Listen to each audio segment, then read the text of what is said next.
Salvation of India வழங்கும்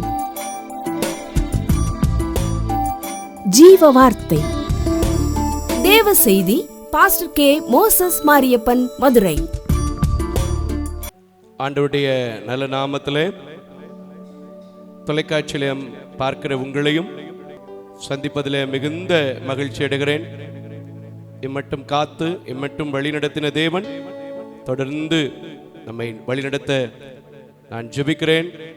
தொடர்ந்து நீங்களும் கூட இந்த ஊழியங்களுக்காக, குறிப்பாய் தாய் தகப்பன் இல்லாத பிள்ளைகளின் கல்விகளுக்காக, தேவைகளுக்காக, மாற்றுத்திறனாளிகளுக்காக செய்கின்ற நலத்திட்ட பணிகளுக்காக இந்த ஊழியத்திலே ஜெபித்துக் கொள்ள கர்த்தர் ஏவினால் தாங்க உங்களை அன்போடு கூட கேட்டுக்கொள்ளப்படுகிறீர்கள். எத்தனையோ பேருடைய வார்த்தைகள் நம்முடைய திருச்சபை மக்களும் கேட்டிருக்கிறீங்க, தொலைக்காட்சியில் பார்க்குறவங்களும் கேட்குறீங்க, என் வாயில போடுகிற வார்த்தையும் கேட்குறீங்க. எனக்கு இந்த ஊழியத்தை செய்வதில் ரொம்ப சந்தோஷம் உண்டு.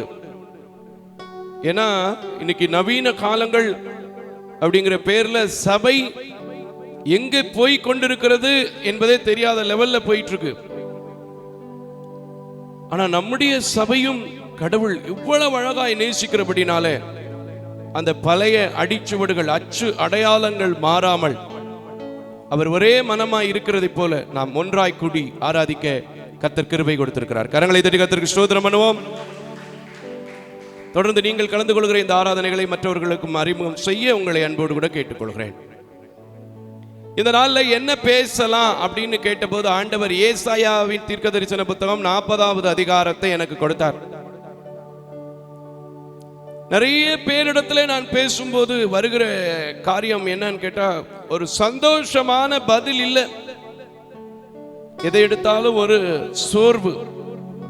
சோர்ந்து போயிருக்கிற ஒரு அனுபவம்.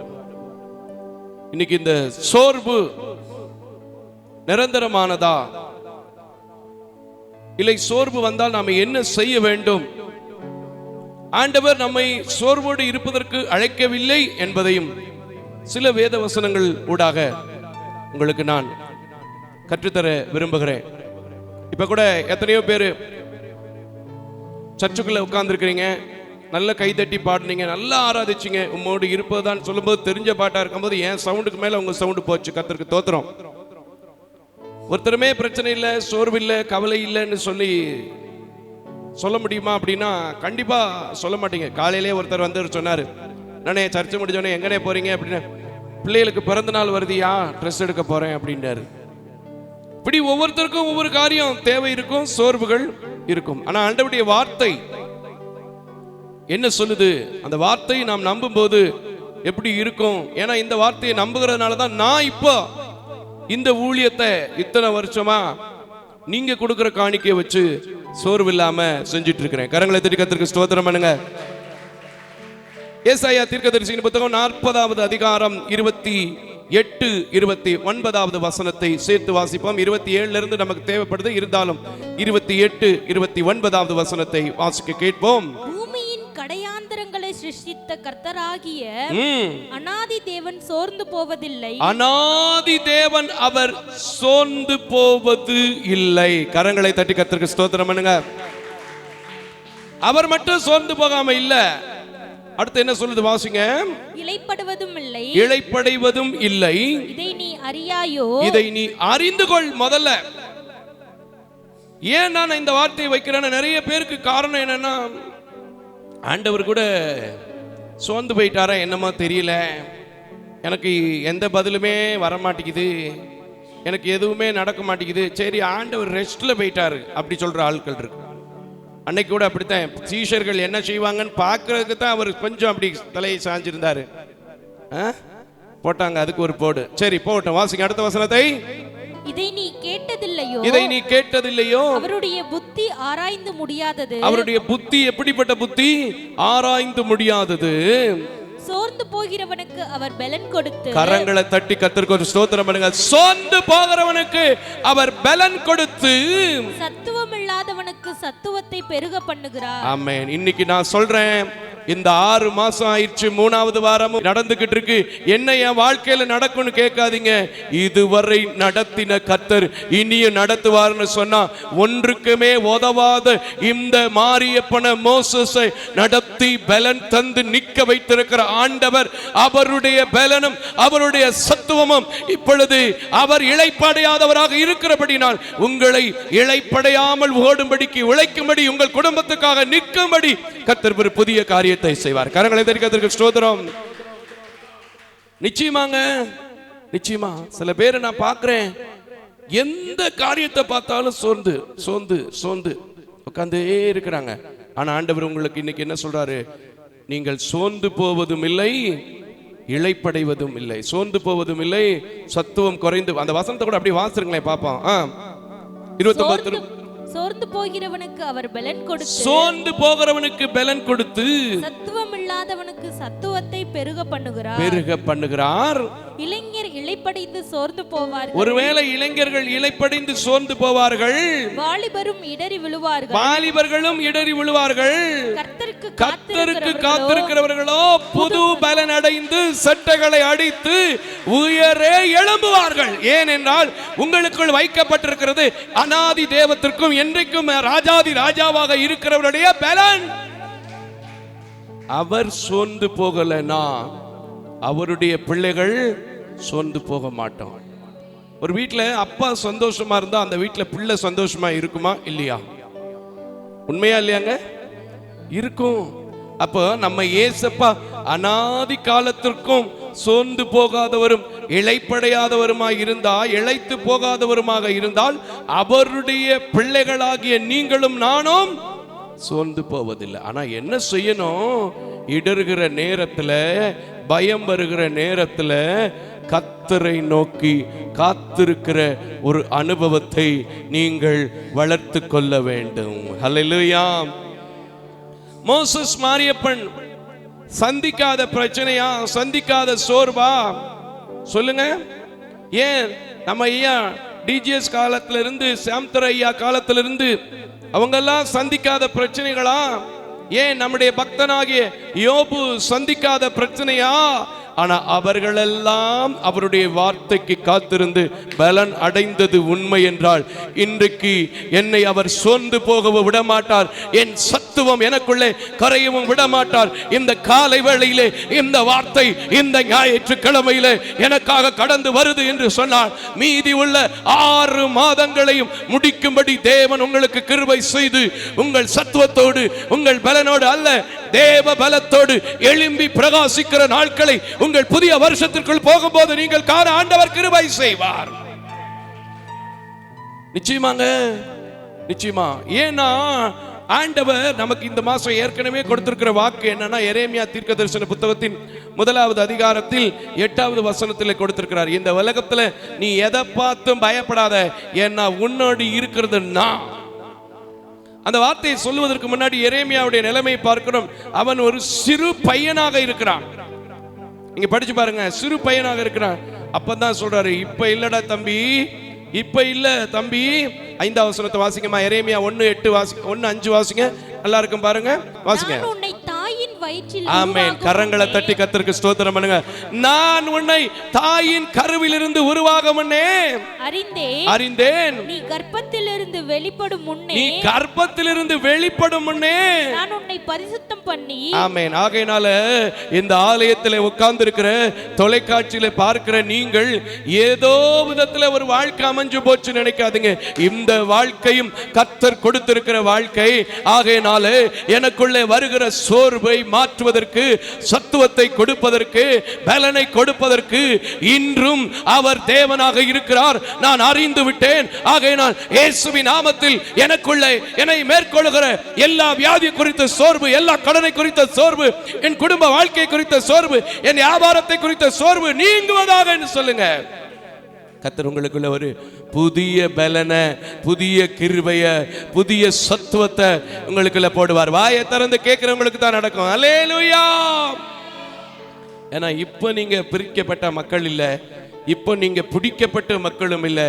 முன்கூட்டியே இவள் எனக்கு தேவை, இவன் எனக்கு தேவைன்னு சொல்லி உங்களை முன்குறிச்சிருக்கிறாரு. கரங்களை தட்டி கர்த்தருக்கு ஸ்தோத்திரம் பண்ணுங்க.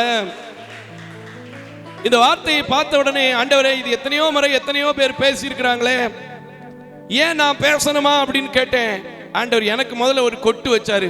இந்த உலகத்தின் பார்வையில நீ ஒரு பலகீன பாண்டம்டா தம்பி, நீ அற்பமா எண்ணப்பட்டவன்டா தம்பி, நீ தள்ளப்பட்டவன்டா தம்பி. ரெண்டு கண்ணும் தெரியாம இருந்து இத்தனை காரியத்தை செய்ய முடியுதுங்கிறது என்னுடைய பலத்திலேங்கிறதையும் என்னுடைய சத்துவத்திலும் என்பதையும் என்னால் மட்டுமே செய்ய முடியும் என்பதை நீ தான் சொல்லணும்னு சொன்னாரு. இந்த மாசமும் உங்க சோர்வுகள் நீங்க, உங்கள் அசௌகரியங்கள் நீங்க, உங்கள் அசதிகள் நீங்க, உங்கள் வியாதிகள் நீங்க, உங்கள் படுக்கைகள் மாற என் தேவ பலனை வைக்க ஆண்டவர் பேசிக் கொண்டிருக்கிறார். கரங்களை தட்டி கர்த்தருக்கு ஸ்தோத்திரம். இந்த உலகத்தில் உண்மையாகவே எனக்கு ரொம்ப பிடிச்ச எத்தனையோ பேரை நான் பார்த்திருக்கிறேன். இவங்க எல்லாரையுமே எழுந்திருந்ததுக்கு எந்த ரகசியம், எந்த காரியங்கள் ரகசியம், நீங்க இவ்வளவு பலமா இருக்கீங்களே அப்படின்னு சொல்லி நான் கேட்கும்போது 185% மக்கள் சொல்வது கர்த்தருடைய வார்த்தை தான் என்னை தேற்றினது, கர்த்தருடைய வார்த்தை தான் என்னை நடத்தினது, கர்த்தருடைய வார்த்தை தான் எனக்கு பலப்படுத்தினது. ஹல்லேலூயா.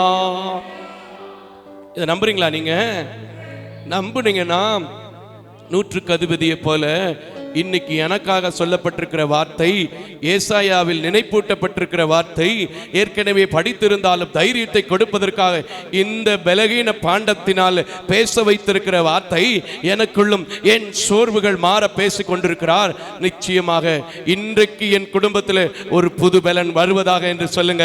காண்டா மிருகத்திற்கு ஒத்த பலனை கர்த்தர் உங்க குடும்பத்தில் செய்து உங்களை ஆசீர்வதிப்பார். ஹல்லேலூயா.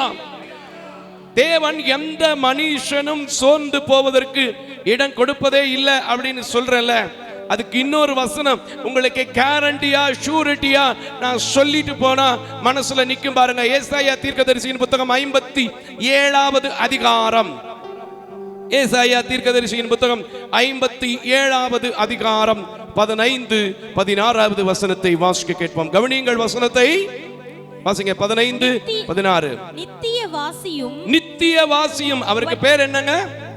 நித்தியவாசி, இட்டர்னல் காட். கைகளை தட்டி கர்த்தருக்கு ஸ்தோத்திரம். நித்தியவாசியும் பரிசுத்தர் என்கிற நாமமுள்ளவருமாகிய மகத்துவமும் உன்னதமும் ஆனவர் சொல்லுகிறார், உன்னதத்திலும் பரிசுத்த ஸ்தலத்திலும் வாசம் பண்ணுகிற நான் பணிந்தவர்களின் ஆவியை உயிர்ப்பிக்கிறதற்கும் நொறுங்கினவர்களின் இருதயத்தை உயிர்ப்பிக்கிறதற்கும் நொறுங்குண்டு பணிந்த ஆவி உள்ளவர்களிடத்தில் வாசம் பண்ணுகிறேன். கரங்களை தட்டி கர்த்தருக்கு ஸ்தோத்திரம் பண்ணுங்க. உடைஞ்சு போயிருக்கிற, பணிந்து இருக்கிற, துதித்து இருக்கிற உங்களோடு கர்த்தர் வாசம் பண்ணி கொண்டிருக்கிறார். ஆகையினால இன்னும் ஒரு வசனம் என்ன சொல்லுது வாசிங்க. நான் எப்போதும் வழக்காட மாட்டேன். நான் இப்போதும், நீங்க சோர்ந்திருக்கிற நேரத்துல உங்களை வழக்காட மாட்டேன். நான் என்றைக்கும் கோபமாய் இருப்பதும் இல்லை. ஆமென். கைகளை தட்டி ஒரு நன்றி சொல்லுங்க ஐயா. அல்லேலூயா. நான் கோபப்பட மாட்டேன். ஏனென்றால் ஆவியும் நான் உண்டு பண்ணின ஆத்துமாவும் சோர்ந்து போகுமே. அப்படித்தானமா போட்டிருக்கு. அதனால கர்த்தர் சொல்றாரு, இன்னைக்கு உங்க ஆவியும் உங்க ஆத்துமாவும் சோர்வதற்கு உங்களை பிரித்தெடுக்கப்படவில்லை. பலன் கொடுப்பதற்கு, சத்துவத்தை கொடுப்பதற்கு, சமாதானத்தை கொடுப்பதற்கு, சந்தோஷத்தை கொடுப்பதற்கு, நொறுங்கொண்ட இருதயத்தை, பணிந்து கொண்டிருக்கிற இருதயத்தை சிறப்படுத்துவதற்கு உங்களை அழைத்து வந்திருக்கிறார். கைகளை தட்டி கர்த்தருக்கு ஸ்தோத்திரம். பாருங்க, அவர் சொல்றாரு பாருங்க, நான் உங்களோட வழக்காட மாட்டேன்ப்பா. ஏன்னா உங்க ஆவி என்ன செய்யும்? நான் உண்டாக்கின உங்க ஆத்மா என்ன செய்யும்? சோர்ந்து போகும். மனுஷன்தான் கண்ணீர் வடிச்சு கொண்டிருந்தாலும் பரவாயில்லன்னு திரும்ப திரும்ப திரும்ப திரும்ப வேதனை அளிக்கிற வார்த்தை பேசுவான். ஆனா என் தேவன் எப்படி தெரியுமா? ஐயோ, இதுக்கு மேல அந்த பாண்டம் என்ன செய்யாது? தாங்காது. இதுக்கு மேல அந்த ஆவி என்ன செய்யாது?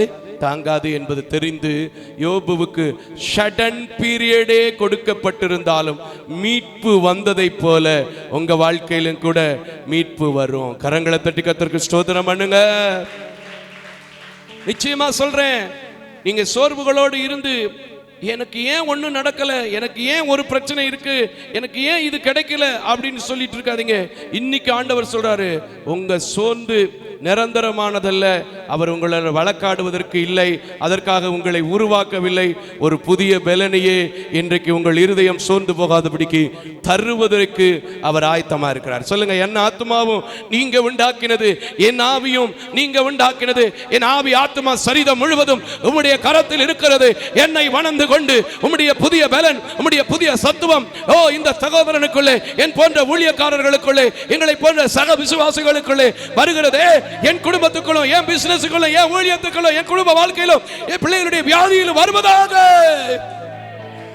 வாயை திறந்து சொன்னீங்கன்னா, சார் நான் சொல்றேன், வழக்காடாத தேவன், கொடுப்பேன் என்று வாக்குரைத்த தேவன், இந்நாள் வரைக்கும் எத்தனை முறை கீழே விழுந்தால் அவருடைய பலத்திலும், அவருடைய சத்துவத்திலும், அவருடைய கிருபையிலும், அவருடைய தயவிலும், அவருடைய இரக்கத்திலும் நிற்க வைத்திருக்கிற ஆண்டவர் இன்னைக்கு உங்களை நிற்க வைப்பார். ஹல்லேலூயா.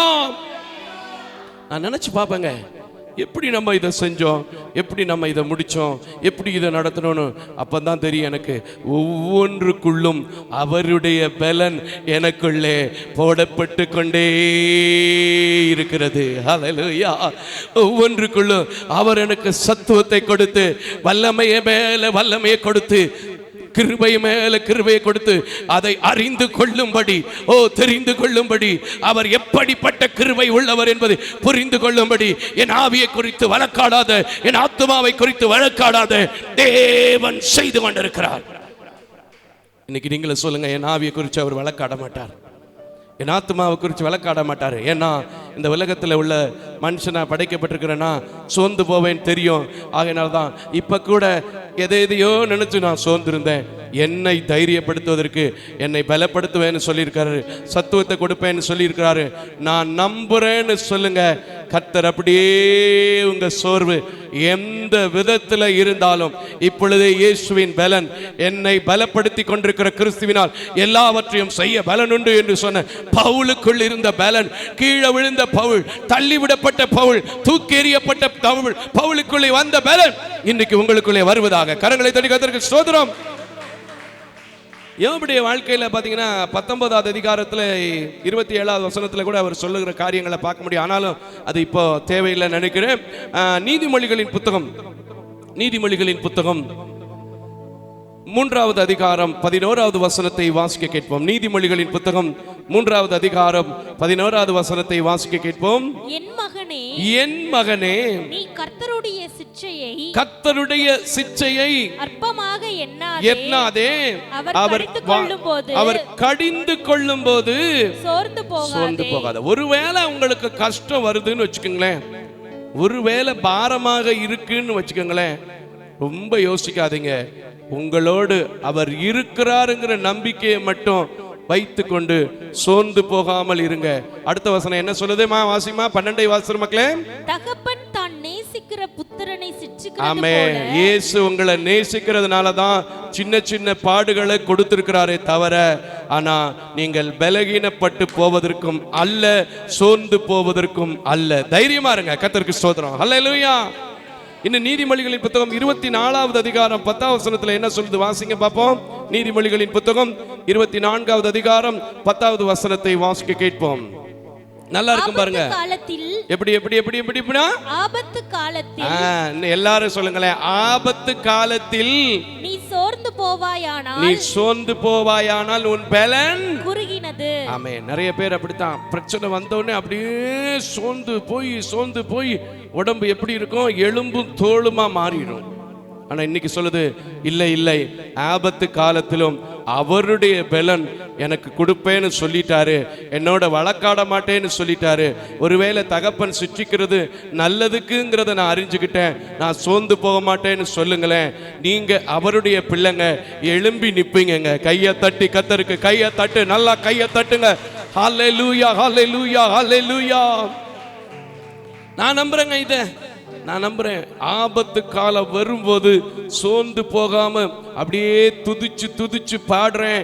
என் சரீரம் பலப்படுதே தவிர ஒரு நாள் கூட பலகீனப்பட்டு என் முகத்தை பார்த்து இப்படி நொடிச்சு போயிட்டீங்க, இப்படி ஒடிச்சு போயிட்டீங்கன்னு யாரும் சொன்னதும் இல்லை, இனி சொல்ல போறதும் இல்லை. ஆகையால் நீங்களே சொல்லுங்க, அப்படிப்பட்ட ஆபத்து வந்தா கூட பிரதர் சொல்லி இருக்கிறதன்படி இல்லை, வேத வசனத்தின்படி நான் சோர்ந்து போகாம கர்த்தருடைய பலன், கர்த்தருடைய சத்துவம் எனக்கு கிடைக்கும்னு நான் நம்புறேன். எடறி விழமாட்டேன், இளைப்படைய மாட்டேன். அவர் அநாதி காலத்திற்கும் இளைப்படையாத சோர்ந்து போகாத தேவனா இருக்கிறாரு. என்ன அவர் சோர்ந்து போக விட மாட்டார். சொல்லுங்க, கைகளை தட்டி கர்த்தருக்கு ஸ்தோத்திரம். நிச்சயமா சொல்லும் போது உங்க சோர்வு என்ன செய்யும்? மாறும். ஒருவேளை நீங்க நினைக்கலாம், பிரதருக்கு சூழ்நிலை தெரியல, பிரதருக்கு என் பிரச்சனை தெரியல, பிரதருக்கு போராட்டம் தெரியல, பிரதருக்கு என் கடன் பாரம் தெரியல, பிரதருக்கு என் பிள்ளைகள் சந்திக்கிற காரியம் தெரியல. நான் சொல்றேன், எல்லாவற்றையும் அறிந்திருக்கிற தேவன் தாமா இன்னைக்கு சொல்றாரு, உங்க ஆவி சோர்ந்து போறதற்கும் உங்க பலகீன குன்றி போகிறதற்கும் அவர் காரணமா இருக்க மாட்டாரு. அவர் கொடுப்பேன்னு சொன்னதை இதுவரைக்கும் கொடுக்காம இருந்ததில்லை. நிச்சயமா இன்னைக்கு கொடுப்பாரு, நம்புங்க, கர்த்தர் உங்களுக்கு கொடுப்பாரு. ஹல்லேலூயா. ஏசாயா தீர்க்கதரிசியின் புத்தகம் 40வது அதிகாரம் 27ல இருந்து வாசிங்க. யாக்கோபே, வாசிமா. யாக்கோபே, இஸ்ரவேலே, இஸ்ரவேலே, என் வழி கர்த்தருக்கு மறைவாயிற்று என்றோ. இன்னைக்கு சொல்லாத, என்னுடைய வழி கர்த்தருக்கு மறைவா இருக்கு, என் பிரச்சனை கர்த்தருக்கு மறைவா இருக்கு, என் காரியத்தை யார் சொல்லுவான்னு தெரியல, இன்னும் எனக்கு அவருடைய காரியம் ஒண்ணுமே வெளிப்படல, தெரியல. சொல்லாதீங்க. எல்லாவற்றையும் அவர் அறிந்திருக்கிறார், எல்லாவற்றையும் அறிந்திருக்கிறார். ஆனா கர்த்தருக்கு காத்திருக்கிறியா? அவர் பலனை முழுமையா நம்புறீங்களாங்கிறத என்ன செய்யறாரு? டெஸ்ட் பண்ணிக்கிட்டு இருக்கிறாரு. ஹல்லேலூயா. ஏன்னா வேதத்துல யாக்கோபு 1:12 கூட நம்ம என்ன வாசிக்கிறோம்? சோதனையை சகிக்கிற மனுஷன் பாக்கியவான், அவன் உத்தமன் என்று விளங்கின பிறகுதான் அவன் ஜீவ கிரீடத்தை அவனுக்கு தருவார். சரி, தொடர்ந்து வாசிங்க இந்த வசனத்தை. என் நியாயம் என் தேவனிடத்தில் எட்டாமல் போகிறது என்றும் நீ சொல்வானே. சொல்லாதீங்க ஐயா. சில பேர் சொல்லிடுவாங்க, ரொம்ப அறிவாளி மாதிரி, ரொம்ப ஞானம் உள்ளவ மாதிரி, ரொம்ப 100க்கு 100 கரெக்டா இருக்கிற மாதிரி. என் உண்மையா இல்லையா? என் நீதி தெரியல ஐயா, என் நியாயமெல்லாம் கர்த்தருக்கு மறைஞ்சு போச்சு ஐயா, நான் எம்புட்டு நல்லது செஞ்சேன் சொல்லுவோமா இல்லையா? நான் எம்புட்டு நல்லது செஞ்சேன், எத்தனை சர்ச்சுக்கு காணிக்க கொடுத்தேன், எத்தனை உபவாச கூட்டத்துக்கு போனேன், எத்தனை 7 நாள் பிரேயருக்கு போய்கிட்டு இருக்கேன் சொல்லுவோமா இல்லையா? ஆனா நம்ம அப்படி என்ன செய்யக்கூடாதான்? சொல்லக்கூடாது. நீங்க போறீங்களா போகலையா, உண்மையா போறீங்களா, பொழுதுபோக்க போறீங்களா, நேரம் கழிக்க போறீங்களா, எதுக்கு போறீங்கிறது அவருக்கு என்ன செய்யும்? தெரியும். அதற்குண்டான பலனும் அதற்குண்டான சத்துவமும் வந்துரும். அல்லேலூயா. வாசிங்க ஐயா. பூமியின் கடையாந்திரங்களை சிருஷ்டித்த கர்த்தராகிய அநாதி தேவன் சோர்ந்து போவதும் இல்லை, இளைப்படவதும் இல்லை. நீ இதை அறியாயோ? இதை நீ கேட்டதில்லையோ? இப்பயாவது சொல்லுங்க, நான் கேட்டுட்டேன், நான் அறிஞ்சிட்டேன், இனி நான் அப்படி என்ன செய்ய மாட்டேன், சொல்ல மாட்டேன். என்னுடைய வழி கர்த்தருக்கு தெரியும், என்னுடைய சூழ்நிலை கர்த்தருக்கு தெரியும். நிச்சயமா எனக்குள்ளேயும் ஒரு நாள் அவருடைய பலன், அவருடைய சத்துவம் கடந்து வரும். கைகளை புரிந்தால் தட்டுங்க, இல்லை நான் சும்மா உட்கார்ந்துருங்க. வாசிங்க. திரும்ப அவருடைய புத்தி ஆராய்ந்து முடியாதது, சோர்ந்து போகிறவனுக்கு அவர் பலன் கொடுத்து. சோர்ந்து போயிருக்கிற இன்னைக்கு எந்த நிலையில சோர்ந்து இருக்கனாலும் கர்த்தரை பார்த்து கேள்வி கேட்காம அடுத்த வசனத்துல சொல்ல போறதன்படி சோர்ந்து போறவனுக்கு பலனை கொடுத்து, சத்துவம் இல்லாதவனுக்கு சத்துவத்தை கொடுத்து, சத்துவம் இல்லாதவனுக்கு சத்துவத்தை பெருக பண்ணுகிறார். இளைஞர் இளைப்படைந்து சோர்ந்து போவார்கள். இன்னைக்கு ஒருவேளை இளைஞரா இருந்தையா, பெரிய ஆள் ஆயிட்டையா, சோர்ந்து போனையான்னு சொல்றீங்களா? வாலிபரும் இடறி விழுவார்கள். கர்த்தருக்கு காத்திருக்கிறவர்களோ புது பலன் அடைந்து கழுகுகளைப் போல செட்டைகளை அடித்து எழும்புவார்கள். அவர்கள் ஓடினாலும் இளைப்படையார்கள். இனிமே உங்களுக்கு நீங்க எத்தனை ஓட்டம் ஓடினாலும் கர்த்தர் கொடுக்கிற பலன் சொல்லி விசுவாசித்தால், கர்த்தர் கொடுத்திருக்கிற சத்துவம் சொல்லி விசுவாசித்தீங்கன்னா, அது நான் தேவனுடைய வழிகள் எனக்கு மறைக்கப்படலை என்பதை அறிந்து பெற்றுக்கொண்டது என்று விசுவாசித்தால் நீங்க இளைப்படைய மாட்டீங்க. வாசிங்க, முடிச்சிருங்க அந்த வசனத்தை. நடந்தாலும் சோர்ந்து போகார்கள். ஆமென். சோர்ந்து போவதில்லை. ஹல்லேலூயா. இன்னைக்கு இதெல்லாம் தெரிஞ்ச வசனம், இதெல்லாம் கேட்ட வசனம். அந்த பாஸ்டர் இதை விட நல்லா பேசினாரு, இந்த பாஸ்டர் இதை விட நல்லா பேசினாருன்னு சொல்லி உங்களை நீங்களே ஏமாத்திக்கிட்டு இருக்காம எந்த பாஸ்டர் பேசினாலும் இயேசுனுடைய வார்த்தையாக அவர்கள் விசுவாசிக்கும் போது அவர்கள் குடும்பத்தில் புதிய பலன் வருது, அவர்கள் குடும்பத்தில் அவருடைய சத்துவம் விளங்குது. அவர் யாக்கோபின் சந்ததிக்கு, இஸ்ரவேல் சந்ததிக்கு அவருடைய வழிகளை மறைக்கல, எனக்கும் மறைக்க மாட்டாரு. ஏன்னா தாவீதுக்கு மறைக்கல. தலைமுயிரை விட பாரமாயிருக்குன்னு சொன்ன தாவீது எழுந்து திரும்ப சிங்காசனத்தில் உட்கார்ந்தார்னா என்னை அவர் வாழ வைப்பார், என்னை அவர் ஆசீர்வதிப்பார், என்னை அவர் நடத்துவார், என்னை என் குடும்பத்தின் கடனிலிருந்து விடுதலையாக்குவார் என்கிற நம்பிக்கையோடு இந்த திருச்சபையை விட்டு சமாதானத்தின் தேவனுடைய நாமத்தில் உங்களை ஜெபித்து அனுப்புகிறேன். கடந்து போங்க, கர்த்தர் உங்களை ஆசீர்வதிப்பார். யாவரும் எழும்பி நிற்போம். எல்லாம் சொல்லுங்க, ஆண்டவரை பார்த்து, ஆண்டவரே நான் சோர்ந்து போய் இருக்கிற நேரத்தில், இந்த விலைவாசி கால நேரத்தில், இந்த உலகத்தில் வேலை கிடைக்காத இந்த நேரத்தில், பலவிதமான கொள்ளை நோய்கள் வருகிற நேரத்தில், பலவிதமான குண்டு சத்தங்கள் கேட்கிற இந்த நேரத்தில், கிறிஸ்டியானிட்டி கூட நவீனங்கிற முறையில் அந்தி கிறிஸ்துவின் காலத்துக்குள்ள போய் கொண்டிருக்கிற இந்த நேரத்தில் நான் விசுவாசிக்கிறேன்ப்பா, என் பிள்ளைகளை குறித்த சோர்வு மாறட்டும், என் பிசினஸை குறித்த சோர்வு மாறட்டும், என் கடனை குறித்த சோர்வு மாறட்டும், என் பிள்ளைகளுக்குள்ள இருக்கிற வியாதியின் குறித்த சோர்வு மாறட்டும். ஏன்னா நீங்க மட்டும்தான், நான் தப்பு செஞ்சிருந்தா கூட, நான் உமக்கு பிரியமில்லாத காரியம் செஞ்சிருந்தா கூட என் ஆவி சோர்ந்து போகும் தெரிஞ்சு, என் ஆத்மா சோர்ந்து போகும் தெரிஞ்சு வழக்காட மாட்டேன்னு சொல்லி இருக்கிறீங்க, கோவப்பட மாட்டேன்னு சொல்லி இருக்கிறீங்க, மன்னிப்பேன்னு சொல்லி இருக்கிறீங்க. ஆகையால் இப்பொழுதே மன்னித்து, ஐயா உம்முடைய பலன் எனக்குள்ள, என் குடும்பத்துக்குள்ள, என் ஊழியத்துக்குள்ள, நான் கையிட்டு செய்கிற வேலைக்குள்ள, இன்னைக்கு எனக்காக பரிதவித்து வழியில சோர்ந்து போனவங்களுக்கு ஆகாரத்தை கொடுத்து தைரியமா போக வச்சது போல இன்னைக்கு நான் தைரியத்தோடு போகும்போது என் குடும்பத்துக்குள்ள அமைதி வரும், சமாதானம் வரும், வியாதி நீங்கும், கடன் பாரம் நீங்கும். எல்லாவற்றிலும் என் இயேசுவின் பலன் என்னை ஆளுகை செய்யன்னு சொல்லி கடந்து போங்க. கர்த்தர் உங்களுக்கு அப்படியே செய்வார். ஹல்லேலூயா. விசுவாசிக்கிறவங்க நல்ல கரங்களை தட்டி ஹல்லேலூயா, ஹல்லேலூயா. அப்படி செய்ய போகிற தேவாதி தெய்வத்துக்கு நல்ல கைகளை தட்டி, ஆண்டவரே அப்படி நீர் செய்து கொண்டிருக்கிறதற்காய், அப்படியே நீர் செய்ய போகிறதற்காய் உமக்கு கோடான கோடி நன்றி நன்றி நன்றி நன்றின்னு சொல்லி நன்றி செலுத்தி கடந்து போங்க. அவருடைய பலன் இந்த ஆலயத்தில் அநேக சாட்சிகளா நான் கேள்விப்பட்டு துதிப்பேன், ஸ்தோத்தரிப்பேன். நான் நம்பிக்கையோடு காத்திருக்கிறேன். என்னை பலப்படுத்தியிருக்கிறார் அந்த தேவன். இன்றைக்கு விசுவாசிக்கிற உங்களை கூட பலப்படுத்துவார். நாம் இப்பொழுதும் ஜெபம் செய்வோம். மகா கிருபையும் இரக்கம் நிறைந்த நல்ல ஆண்டவரே, பலப்படுத்துவேன் என்று, சத்துவத்தை கொடுப்பேன் என்று சொல்லி, நான் யார் என்பதை அறிந்து கொள், எனக்கு காத்திரு என்று சொல்லி உம்முடைய பிள்ளைகளுக்கு திரும்ப நினைப்பூட்ட சொன்னீர். இன்றைக்கும் அதை நம்பி போகிற உம்முடைய பிள்ளைகளின் குடும்ப வாழ்க்கையிலே ஓடினாலும் இலைப்படையாதபடிக்கு, நடந்தாலும் சோர்வடையாதபடிக்கு குடும்பத்தின் நிலைகளை அறிந்திருக்கிற கர்த்தர், பிள்ளைகளின் நிலைகளை அறிந்திருக்கிற கர்த்தர், ஊழியம் செய்கிறவருடைய நிலைகளை அறிந்திருக்கிற கர்த்தர், அரசு பணிகளை செய்கிறவருடைய நிலைகளை அறிந்திருக்கிற கர்த்தர், அன்றாட கூலி வேலை செய்கிறவருடைய நிலைகளை அறிந்திருக்கிற கர்த்தர், பெரிய பெரிய வியாதிகளில் விழுந்திருக்கிறேன் என்று சொல்கிற பிள்ளைகளின் நிலைகளை அறிந்திருக்கிற கர்த்தர், உம்முடைய பலத்தையும் உம்முடைய சத்துவத்தையும் வைத்து தாவீதுக்குள்ளே ஆண்டவரே மீண்டும் அவன் சிங்காசனம் உறுதிப்பட்டதைப் போல ஒவ்வொரு வாழ்க்கையும் உறுதிப்பட்டு உம்மை துதிக்க ஸ்தோத்தரிக்க நீர் கிருபை செய்யும். பலகீனப்பட்டவன் செய்கிற ஊழியம் என்று நம்பி, உம்முடைய பலனான வார்த்தை வருகிறது என்று நம்பி, இன்னும் பலமாய் செய்ய என்னோடு உழைக்கிற பிள்ளைகளுக்கும், இந்த ஊழியத்துக்கு தொடர்ந்து செய்கிற பிள்ளைகளுக்கும் கூட உம்முடைய பலன் கடந்து வந்து, உம்முடைய சுத்தம் கடந்து வந்து, நீடித்த ஆட்கள் உம்முடைய சமூகத்தில் நீடித்த நாட்களை சுகபத்திரமாய் தங்கியிருக்க, சுகவாழ்வு துளிக்க நீர் கிருபை செய்ய வேண்டும் என்று சொல்லி ஜெபிக்கிறேன். அந்த மக்களையும் தொலைக்காட்சியிலே பார்த்து கொண்டிருந்த பிள்ளைகளையும் நான் மனதார ஆசீர்வதிக்கிறேன். என்னால் ஒன்று முடியாது, என்னை ஆட்கொண்டிருக்கிற இயேசுவால் எல்லாம் முடியும். ஆகையினால் நாங்கள் கடந்து சென்றாலும் கடந்து செல்லாத நேச கிருபை, அன்பு, சமாதானம், இரக்கம் இந்த ஆராதனையில கலந்து கொண்ட, வெளியிலிருந்து கேட்டுக்கொண்டிருக்கிற, திருச்சபையில் நின்று கொண்டிருக்கிற ஒவ்வொரு குடும்பங்களோடும் இருக்க நீர் கிருபை செய்யும். இயேசுவின் நாமத்தில் ஜெபிக்கிறேன் நல்ல பிதாவே. ஆமென், ஆமென், ஆமென்.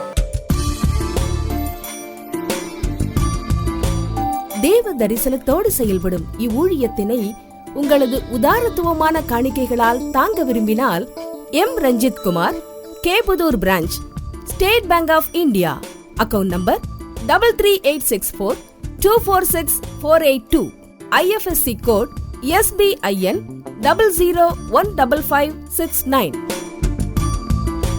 உங்களது 24 மணி நேர ஜெப தொடர்புக்கு pastor K Moses Mariappan, 2/26 SP Natham அஞ்சல், திருமங்கலம் தாலுகா, மதுரை மாவட்டம் 625706. Phone number 9360383940. அவர் இமெயில் அட்ரஸ் mosesspn.k@gmail.com. ஜெபியுங்கள், தாங்குங்கள். தேவன் தாமே உங்களை நிறைவாய் ஆசீர்வதிப்பாராக.